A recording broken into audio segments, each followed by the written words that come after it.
दोस्तों, आज मैं आपके सामने दुनिया की 5वीं सबसे चौंकाने वाली और अनोखी जगहें लेकर आए हूँ, जिन्हें देखने के बाद आपको अपनी आंखों पर विश्वास नहीं होगा, क्योंकि यह इतनी अनोखी है। लेक ने ड्रोन नॉर्थ तंजानिया में स्थित है। यह जगह दुनिया की सबसे खतरनाक जगहों में से एक मानी जाती है।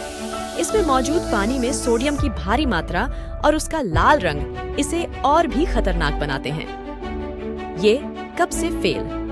इसे ये कब से फेल कहा जाता है, क्योंकि इसका उपयोग एक पुल या पानी से बचने के लिए किया जा सकता है, लेकिन इसकी खतरनाकियों के कारण यह दुनिया का सबसे खतरनाक पुल माना जाता है। ब्लू लैगून यूके में साल 2005 में बने इस पूल में नेचुरल गैस के कारण तेज रंग का पानी है, जिससे इसमें तैरना खतरनाक हो जाता है। ग्लेशियर यह वोट येलोस्टोन नेशनल पार्क में है और इसका गर्म पानी का स्रोत होने का खुलासा है। इसका तापमान बहुत ज्यादा है, जो इसे खतरनाक बनाता है। नारुतो स्ट्रेट यह जीलैंड के बीच में है और हाई टाइड के समय यहाँ खतरनाक वेव बनती है, जिससे वहां जाना बहुत खतरनाक हो जाता है।